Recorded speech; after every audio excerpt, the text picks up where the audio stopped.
जन्म से ठीक पहले एक बालक भगवान से कहता है, प्रभु आप मुझे नया जन्म मत दीजिए, मुझे पता है पृथ्वी पर बहुत बुरे लोग रहते हैं, मैं वहां नहीं जाना चाहता।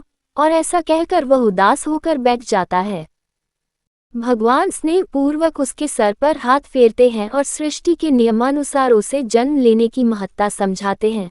बालक कुछ देर हट करता है पर भगवान के बहुत मनाने पर वह नया जन्म लेने को तैयार हो जाता है। ठीक है प्रभु, अगर आपकी यही इच्छा है कि मैं मृत लोक में जाऊं तो वही सही, पर जाने से पहले आपको मुझे एक वचन देना होगा। बालक भगवान से कहता है, भगवान बोलो पुत्र तुम क्या चाहते हो। बालक, आप वचन दीजिए कि जब तक मैं पृथ्वी पर हूं तब तक हर एक क्षण आप भी मेरे साथ होंगे। भगवान, अवश्य ऐसा ही होगा। बालक, पर पृथ्वी पर तो आप अदृश्य हो जाते हैं, भला मैं कैसे जानूंगा कि आप मेरे साथ हैं कि नहीं। भगवान, जब भी तुम आंखें बंद करोगे तो तुम्हें 2 जोड़ी पैरों के चिन्ह दिखाई देंगे, उन्हें देखकर समझ जाना कि मैं तुम्हारे साथ हूँ। फिर कुछ ही क्षणों में बालक का जन्म हो जाता है। जन्म के बाद वह संसारिक बातों में पड़कर भगवान से हुए वार्तालाप को भूल जाता है, पर मरते समय उसे इस बात की याद आती है तो वह भगवान के वचन की पुष्टि करना चाहता है।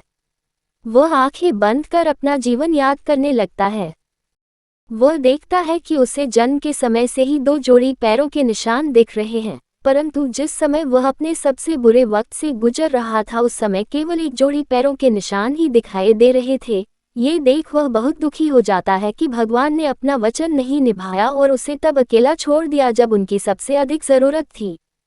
मरने के बाद वह भगवान के समक्ष पहुंचा और रूठते हुए बोला, प्रभु आपने तो कहा था कि आप हर समय मेरे साथ रहेंगे, पर मुसीबत के समय मुझे 2 की जगह 1 जोड़ी ही पैर दिखाई दिए, बताइए आपने उस समय मेरा साथ क्यों छोड़ दिया।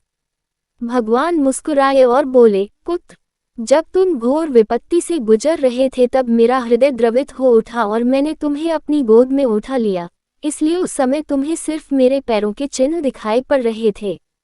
उद्धरण चिन्ह। दोस्तों, बहुत बार हमारे जीवन में बुरा वक्त आता है, कई बार लगता है कि हमारे साथ बहुत बुरा होने वाला है, पर जब बाद में हम पीछे मुड़कर देखते हैं तो पाते हैं कि हमने जितना सोचा था उतना बुरा नहीं हुआ, क्योंकि शायद यही वो समय होता है जब ईश्वर हम पर सबसे ज्यादा कृपा करता है। अनजाने में हम सोचते हैं कि वो हमारा साथ नहीं दे रहा, पर हकीकत में वो हमें अपनी गोद में उठाए होता है।